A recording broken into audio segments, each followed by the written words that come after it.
Hello मेरी YouTube family, आप सभी को मेरा कोटि कोटि प्रणाम। आप सब कैसे हो? मैं ठीक हूँ। तो चलिए मैं आपको दिखाती हूँ। मैं देखिए ये पढ़ती हूँ श्रीमद् भगवद गीता महात्म्य सहित। तो ये देखिए, आप भी इसको पढ़ सकते हैं। इसको पढ़ने से मन को असीम शांति मिलती है और जीवन की सभी समस्याओं का समाधान होता है। वह हमको ये पढ़ने से सही दिशा मिलती है। भगवद गीता हमें कर्म योगी बनाती है, जिससे हमको मानसिक तनाव और क्रोध और मोह से मुक्ति मिलती है। ये जीवन को हमें सही तरीके से जीना सिखाती है। तो देखिए, आज मैं इसका पहला अध्याय आपको पढ़ के सुना रही हूँ। अगर हम नहीं पढ़ सकते हैं, अगर हम सुनते भी हैं, कोई कथा होगी या कोई भागवत गीता होगी, तो सुनने से भी हमको उसका 100 गुना पुण्य मिलता है। तो हमें सुनना चाहिए, जरूर एक बार पढ़ना चाहिए रोज। तो चलिए स्टार्ट करते हैं। ओम नमो कृष्णाय वासुदेवाय हरिये परमात्मने प्रणतः क्लेशनाशाय गोविंदाय नमो नमः। चलिए पढ़ते हैं। धृतराष्ट्र बोले, संजय, धर्म भूमि कुरुक्षेत्र से इकट्ठे हुए युद्ध की इच्छा वाले मेरे और पांडु के पुत्रों ने क्या किया? इस पर संजय बोले, उस समय राजा दुर्योधन व्यूह रचना युक्त पांडवों की सेना को देखकर और द्रोणाचार्य के पास जाकर यह वचन कहा, हे आचार्य, आपके बुद्धिमान शिष्य द्रुपद पुत्र धृतराष्ट्र दृष्ट धूम्र द्वारा व्यूह आकार खड़ी की हुई पांडवों पुत्र की इस बड़ी भारी सेना को देखिए। इस सेना में बड़े बड़े धनुष वाले युद्ध में भीम और अर्जुन के समान बहुत से शूरवीर है, जैसे सात्विक और विराट, तथा महारथी राजा द्रुपद और दृष्टकेतु, चेकितान तथा बलवान काशीराज, पुरोजित, कुंती भोज और मनुष्यों में श्रेष्ठ श्रेय और पराक्रमी योद्धा मन्यु तथा बलवान उत्तम औजा सुभद्रा पुत्र अभिमन्यु और द्रौपदी के 5 पुत्र, ये सभी महारथी हैं। हे ब्राह्मण श्रेष्ठ, हमारे पक्ष में भी जो प्रधान है उनको आप समझ लीजिए। आपके जानने के लिए मेरी सेना के जो सेनापति है उनको कहता हूँ। एक तो स्वयं आप पितामह भीष्म तथा कर्ण और संग्राम विजयी कृपाचार्य तथा वैसे ही अश्वत्थामा विकर्ण और सोमदत्त का पुत्र भूरिश्रवा तथा और भी बहुत से शूरवीर अनेक प्रकार के शस्त्र अस्त्रों से युक्त, मेरे लिए जीवन की आशा को त्यागने वाले, सब के सब युद्ध में चतुर हैं। भीष्म पितामह द्वारा रक्षित हमारी वह सेना सब प्रकार से अजेय है और भीम द्वारा रक्षित इन लोगों की यह सेना जीतने में सुगम है। इसलिए सब मोर्चों पर अपनी अपनी जगह स्थित रहते हुए आप लोग सब के सब ही निसंदेह पितामह की ही सब ओर से रक्षा करे। इस प्रकार द्रोणाचार्य कहते हुए दुर्योधन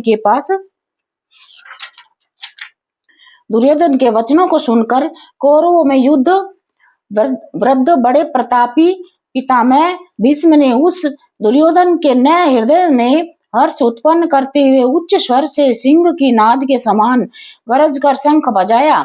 उसके उपरांत शंख और नगारे तथा ढोल मृदंग और नरसिंह आदि बाजे एक साथ ही बजे। उनका वह शब्द बड़ा ही भयंकर हुआ। उसके अनंतर सफेद घोड़ों से युक्त उत्तम रथ में बैठे हुए श्री कृष्ण महाराज और अर्जुन ने भी अलौकिक शंख बजाए। उनमें श्री कृष्ण महाराज ने पांचजन्य नामक शंख और अर्जुन ने देवदत्त नामक शंख बजाया। भयानक कर्म वाले भीमसेन ने पौंड्रू नामक महाशंख बजाया। कुंती पुत्र राजा युधिष्ठिर ने अनंत विजयी नामक शंख बजाया और नकुल तथा सहदेव ने सुघोष और मणिपुष्पक नाम वाले शंख बजाए।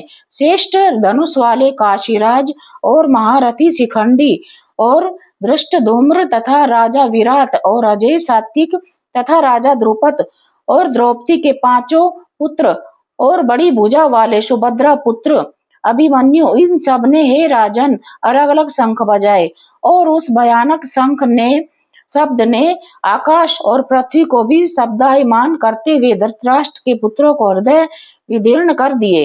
हे राजन, उसके उपरांत कपिध्वज अर्जुन ने खड़े हुए धृतराष्ट्र पुत्रों को देखकर उस शस्त्र चलने की तैयारी के समय धनुष उठाकर हंसी के श्री कृष्ण महाराज से यह वचन कहा, हे अच्युत, मेरे रथ को दोनों सेनाओं के बीच में खड़ा करिए, जब तक मैं इस स्थित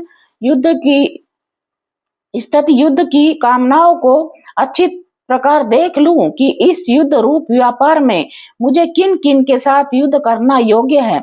दुर्बुद्धि दुर्योधन का युद्ध में कल्याण चाहने वाले जो ये राजा लोग इस सेना में आए हैं, उन युद्ध करने वालों को मैं देखूंगा।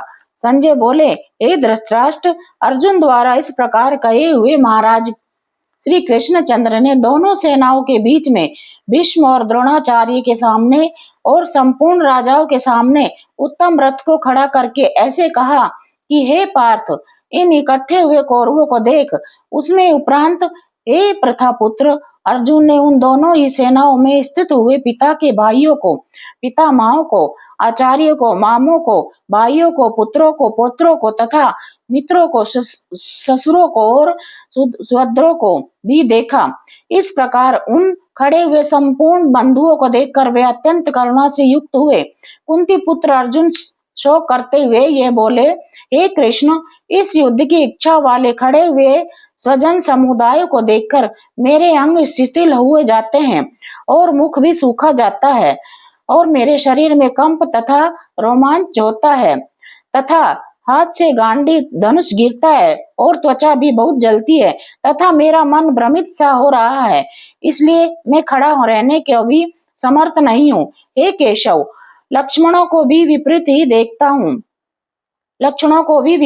देखता हूँ तथा युद्ध में अपने कुल को मारकर करुणा कल्याण भी नहीं देखता।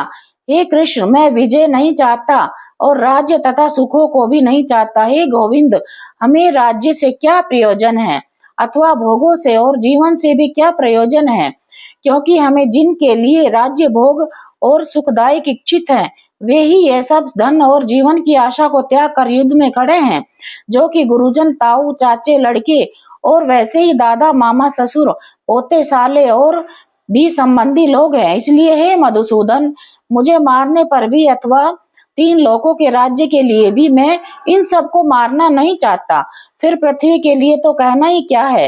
हे जनार्दन, धृतराष्ट्र के पुत्रों को मारकर भी हमें क्या प्रसन्नता होगी, इन आततियों को मारकर तो हमें पाप ही मिलेगा।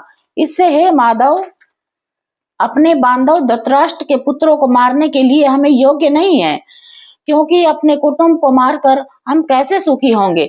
यद्यपि लोभ से भ्रष्ट चित्त हुए ये लोग कुल के नाश करत दोष को और मित्रों के साथ विरोध करने में पाप को नहीं देखते, परंतु हे जनार्दन, कुल के नाश करने से होते हुए दोष को जानने वाले हम लोगों को इस पाप से हटने के लिए क्यों नहीं विचार करना चाहिए, क्योंकि कुल के नाश होने से सनातन कुल धर्म नष्ट हो जाते हैं। धर्म के नाश होने से संपूर्ण कुल को पाप भी बहुत दबा लेता है तथा हे कृष्ण, पाप के अधिक बढ़ जाने से कुल की स्त्रियां दूषित हो जाती है और हे वाष्णेय, स्त्रियों के दूषित होने पर वर्ण संकर उत्पन्न होता है और वह वर्ण संकर कुल घातियों को और कुल को नरक में ले जाने के लिए ही होता है। लोप हुई पिंड और जल की क्रिया वाले इनके पितर लोग भी गिर जाते हैं और इन वर्ण संकर कारक दोषों से कुल घातियों के सनातन कुल धर्म और जाति धर्म नष्ट हो जाते हैं तथा जनार्दन, नष्ट हुए कुल धर्म वाले मनुष्यों का अंत काल तक नरक में वास होता है, ऐसा हमने सुना है। ओह शोक है, हम लोग बुद्धिमान होकर भी महान पाप करने को तैयार हुए हैं, जो कि राज्य और सुख के लोभ से अपने कुल को मारने के लिए उद्धत हुए हैं। यदि मुझ शस्त्र रहित न समान करने वाले को शस्त्रधारी धृतराष्ट्र के पुत्र रण में मारे तो वह मारना भी मेरे लिए अति कल्याणकारक होगा। संजय बोले, रणभूमि शोक से उद्विग्न मरने वाले अर्जुन इस प्रकार कहकर बाण सहित धनुष को त्याग कर रथ के पिछले भाग में बैठ गए।